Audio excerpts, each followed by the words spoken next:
மிதுன ராசிக்காரர்கள் எந்த மாதிரியான வழிபாட்டு முறைகள்லாம் மேற்கொள்ளலாம் சார்? எந்த தெய்வமாக இருந்தாலும், எந்த நேரமாக இருந்தாலும், எந்த காலமாக இருந்தாலும் பிரார்த்தனை வைக்கலாம், வேண்டுதல் வைக்கலாம், நமஸ்காரம் வைக்கலாம் அப்படிங்கிறது நன்மையான விதி. இருந்தாலும் இந்த பெருமாள் வழிபாடு அப்படிங்கிறது மிதுன ராசியை சேர்ந்த நீங்கள் புதன்கிழமை நாட்களில்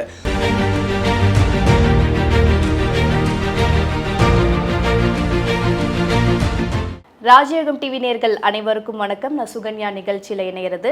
நம்ம ராஜயோகம் டிவியில் நிறைய ஆன்மீக தகவலை பார்த்துட்டு இருக்கோம். அந்த வகையில் இன்னைக்கு 12 ராசிக்காரர்களுக்கான பலன்களை பார்க்க இருக்கும். நிகழ்ச்சியில் ராஜயோகம் டாக்டர் கே ராம் சார் இணைகிறாரு. அவரை வெல்கம் பண்ணிடலாம். Welcome to the show sir. வணக்கம் சார். நம்ம ஆன்மீக தகவல் நிகழ்ச்சியில் 12 ராசிக்காரர்களுக்கான சிறப்பான பலன்களை பார்த்துட்டு வரோம். அந்த வகையில் கடந்த நிகழ்ச்சியில் வந்துட்டு ரிஷப ராசி பார்த்தோம். இன்னைக்கு நிகழ்ச்சியில் வந்து மிதுன ராசியை பார்க்க இருக்கும். மிதுன ராசிக்காரர்கள் எந்த மாதிரியான வழிபாட்டு முறைகள்லாம் மேற்கொள்ளலாம் சார்? பொதுவாகவே இருக்கிற ராசிகளில் வந்து உபயம் அப்படிங்கிற ராசி மிதுன ராசி. இதற்கு வந்து உபய ராசி அப்படின்னு சாஸ்திரத்தால் சொல்லப்பட்டிருக்குது. கிராமப்புறத்தில் சொல்லுவாங்க இல்லையா, ஊருக்கு நல்ல மரம் வீட்டுக்கு பீத்த மரம் சொல்லுவாங்க. அதாவது மிதுன ராசியை சேர்ந்த நிறைய பேர் ஊராருக்கு நல்லவங்களாக இருப்பாங்க. ஊரில் ஒரு கஷ்டம் அப்படின்னா உதவி செய்வாங்க. தன்னுடைய வீட்டுக்கு செய்ய மாட்டாங்க அப்படின்னு கிடையாது. தன்னுடைய வீட்டை விட மற்றவங்களை வந்து மரியாதையோடு கவனிப்பாங்க, உள்ளபூர்வமாக உதவி செய்வாங்க அப்படிங்கிறது ஆன்மீக விதி. இந்த மாதிரி சிறப்புகள் நிறைந்த மிதுன ராசியை சேர்ந்த நிறைய பேருக்கு வந்து பார்த்திங்கன்னா தன்னகத்தே நிறைய திறமை இருந்துகிட்டு இருக்கும். கல்வி அப்படிங்கிறத விட கல்வி அறிவுக்கு மேலே பொது அறிவு அதிகமாக இருந்துகிட்டு இருக்கும். மிதுன ராசியை சேர்ந்த நிறைய பேர் வந்து பார்த்திங்க அப்படின்னா படித்து பல மொழி கற்றுக்கிறாங்க அப்படிங்கிறத விட, அதாவது ஒரு சில பட்டப்படிப்பு வாங்கணும், அதில் வந்து பல்வேறு மொழிகளை தெரிஞ்சுக்கிட்டோம் அப்படிங்கிறத விட எழுத படிக்க தெரியாதவங்க கூட 2-3 மொழி பேசக்கூடிய தகுதி இந்த மிதுன ராசிக்கு அதிகமாக இருந்துகிட்டு இருக்கும். எப்படி ஒரு கட்டட வேலை செய்கிறதுக்காக, சித்தாள் வேலை செய்கிறதுக்காக வெளி மாநிலம் அல்லது வெளிநாடு போகக்கூடிய நிர்பந்தம் ஏற்பட்டு அங்கே அந்த ஊரில் இருக்கக்கூடிய அந்த வட்டாரத்தில் இருக்கக்கூடிய அந்த மொழிகளை கற்றுக்கொள்ளக்கூடிய பாக்கியம் இந்த மிதுன ராசிக்கு அதிகமாக வந்துட்டு இருக்குது. இவ்வளவு மொழிகள் தெரிந்த நீங்கள் வாழ்வதற்கு வழிகள் தெரியாமல் கவலைப்படுவீங்க இல்லையா, அந்த மாதிரி உள்ளவங்க.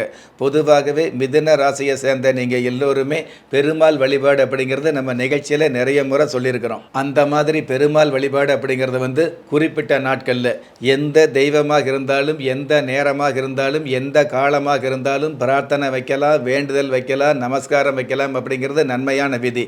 இருந்தாலும் இந்த பெருமாள் வழிபாடு அப்படிங்கிறது மிதுன ராசியை சேர்ந்த நீங்கள் புதன்கிழமை நாட்களில் பொன் கிடைத்தாலும் புதன் கிடைக்காது என்று சொல்லப்படுகிற இந்த புதன்கிழமை நாட்களில் பெருமாள் வழிபாடு வச்சுக்கிறது மிக மிக சிறப்பாக இருந்துகிட்டு இருக்கும். ஒன்று, இந்த மாதிரி பெருமாள் வழிபாடு புதன்கிழமை வச்சுக்கிட்டு நான் வருஷம் திருப்பதி போகிறேன் அல்லது மாதம் ஒரு முறை திருப்பதி போகிறேன், இந்த பெருமாளை தரிசித்து எனக்கு நல்லது நடக்கலை அப்படிங்கிற கவலையில் இருப்பீங்க இல்லையா, அந்த மாதிரி உள்ளவங்க இதே புதன்கிழமை நாளில் பெருமாள் வழிபாடு வச்சுக்கக்கூடிய அதே நாளில் வந்து பார்த்திங்கன்னா கருங்காலி மரம் இருக்கும் இல்லையா, கருங்காலி மரத்துக்கு கீழே கருங்காலி மரத்துக்கு பக்கத்தில் வந்து ஒரு அகல் விளக்கை ஏற்றி உங்களுடைய புந்தியில் இருக்கக்கூடிய மனசில் இருக்கக்கூடிய கஷ்டங்களை பிரார்த்தனையாக வச்சுக்கிட்டீங்க அப்படின்னா, வேண்டுதலாக வச்சுக்கிட்டீங்க அப்படின்னா அந்த வேண்டுதல் அடுத்து வரக்கூடிய 27 நாட்களில் நிறைவேறுது அப்படிங்கிறது உண்மை.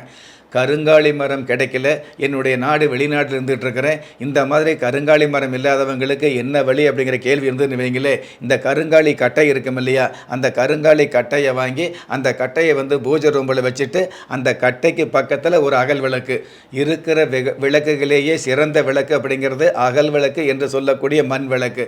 அந்த மண் விளக்கு ஏற்றி உங்களுடைய மனசில் இருக்கக்கூடிய குறைகளை பிரார்த்தனையை வச்சுக்கிட்டீங்க அப்படின்னா உங்களுடைய வாழ்க்கையில் வந்து மிகப்பெரிய அமைப்புகளை சந்திக்கக்கூடிய உங்களுடைய ஜாதகத்தில் உங்களுக்கு விதிக்கப்பட்ட யோகங்களை சிந்தாமல் சிதறாமல் அனுபவிக்கக்கூடிய பாக்கியத்தை இந்த பெருமாள் வழிபாடும் கருங்காலி மரத்துக்கடியில் ஏற்றக்கூடிய இந்த அகல் விளக்கு வழிபாடும் நிச்சயமாக கொடுக்குது அப்படிங்கிறது நிதர்சனமான உண்மை. ஒரு மனிதன் பெற்றோராலோ மற்றோராலோ உற்றார் உறவினராலோ கைவிடப்பட்டாலும் ஆன்மீகம் கைவிடுவதில்லை.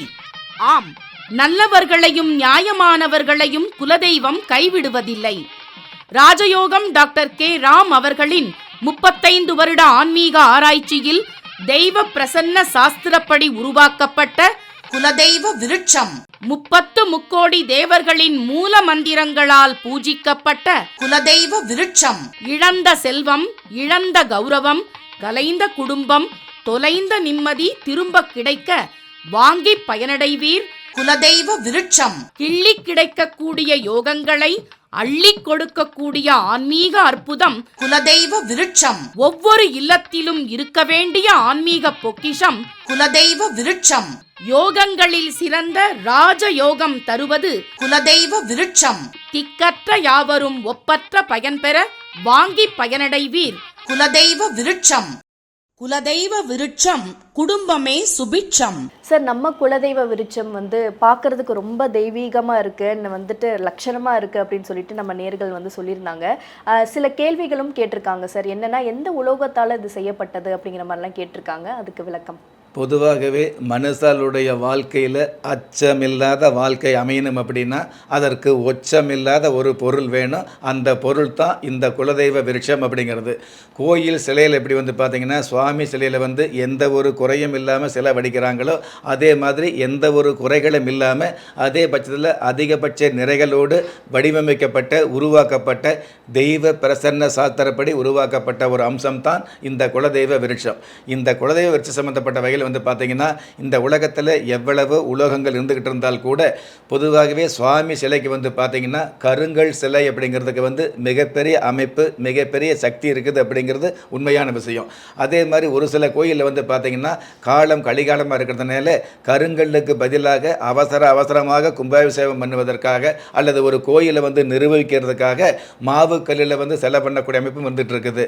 இந்த கருங்கல் மாவு கல்லுக்கெல்லாம் மீறி மச்சக்கல் அப்படிங்கிற ஒரு கல் இருக்கு இல்லையா, மச்சக்கல் அப்படிங்கிறத நிறைய பேர் கேள்விப்பட்டிருக்க மாட்டேங்க. சாதாரணமாக ஒரு மனுஷாளுக்கு யோகம் வைங்களே, என்ன சொல்லுவோம், உனக்கு ஏதோ மச்சம் இருக்குது அப்படின்னு சொல்லுவோம் இல்லையா, அந்த மாதிரி மச்சம் அப்படின்னாலே அது மிகப்பெரிய அதிர்ஷ்டமாக நம்ம சாஸ்திரத்தால் சொல்லப்பட்டிருக்குது. அந்த மாதிரி மச்சக்கல் என்று சொல்லப்படுகிற இந்த உலகத்தில் பிறந்த அனைத்து மனுஷாளுக்கும் ஏதாவது ஒரு இடத்துல மச்சம் இருக்கும், ஏதாவது ஒரு காலத்தில் யோகம் இருக்கும். அந்த மச்சக்கல் சம்மந்தப்பட்ட விஷயங்களில் அந்த மச்சக்கல் பவுடரை உபயோகப்படுத்தி கேரளாவில் அதாவது குருதி பூஜைக்கு பயன்படுத்தப்படுகிற குருதி சந்தனம் சம்மந்தப்பட்டது, காசி கையா தீர்த்தம் சம்மந்தப்பட்ட பல்வேறு மூலிகைகள், இது எல்லாத்துக்கும் மேலே நவக்கிரக மூலிகையில் கலந்து செய்யப்பட்டது தான், கலந்து உருவாக்கப்பட்டது தான் இந்த குலதெய்வ விருட்சம். இந்த மாதிரியான அம்சங்களில் உருவாக்கப்பட்டதுனால அனைத்து நவக்கிரகங்களுடைய ஆதிக்க சக்தி உங்களுக்கு அப்பளுக்கு இல்லாமல் கிடைக்கும் அப்படிங்கிறது ஆன்மீக விதி. சார், இன்னைக்கு நிகழ்ச்சியில் மிதுன ராசிக்காரங்க புதன்கிழமை பெருமாளை வழிபட்டா ரொம்பவே நல்லது அப்படின்னு சொல்லியிருந்தீங்க. அண்ட் யாருமே சொல்லாத கருங்காலி கட்டை கிடைச்சதுன்னா ஃபாரின்ல இருக்கிறவங்க கூட யூஸ் பண்ணி அங்கே அகல் விளக்கு ஏற்றணும் அப்படின்னா ரொம்பவே நல்லது அப்படிங்கிற மாதிரி சொல்லியிருக்கீங்க சார். நிகழ்ச்சிக்கு வந்ததுக்கு ரொம்பவே நன்றி. நன்றி. திறமை இருந்தும் வறுமையில் வாடுகிறீர்களா? விதியை நொந்து விரக்தியில் இருக்கிறீர்களா? முயற்சிகள் செய்தும் முன்னேற்றம் கிடைக்கவில்லையா? களஸ்திரம் அமையாமல் கவலைப்படுகிறீர்களா? தாய்மையடையாமல் தவித்து நிற்கிறீர்களா? நவரத்தினம் போட்டும் நன்மைகள் கிடைக்கவில்லையா? பெயர் மாற்றம் செய்தும் பிரயோஜனம் இல்லையா? எந்திரத்தை நம்பி மந்திரத்தை சொல்லியும் மாற்றம் கிடைக்கவில்லையா? எண்கணிதத்தை நம்பி எழுத்தை மாற்றியும் ஏற்றம் கிடைக்கவில்லையா? வாஸ்துவை நம்பி வாசலை மாற்றியும் வளம் காணவில்லையா? ஹோமத்தை வளர்த்து யாகத்தை செய்தும் யோகத்தை காணவில்லையா? திரும்பிய பக்கமெல்லாம் திண்டாட்டங்களையே சந்தித்த உங்களை யார் கைவிட்டாலும் ஆன்மீகம் கைவிடாது. ஆம், அண்ட நிழலுமில்லை, ஆதரிக்க யாரும் இல்லாதவர்களை குலதெய்வம் கைவிடுவதில்லை. கிள்ளிக் கிடைக்கக்கூடிய யோகங்களை அள்ளிக் கொடுக்கக்கூடிய ஆன்மீக அற்புதம் குலதெய்வ விருட்சம். திக்கற்ற யாவரும் ஒப்பற்ற பயன்பெற வாங்கி பயனடைவீர். குலதெய்வ விருட்சம். குலதெய்வ விருட்சம் குடும்பமே சுபிட்சம்.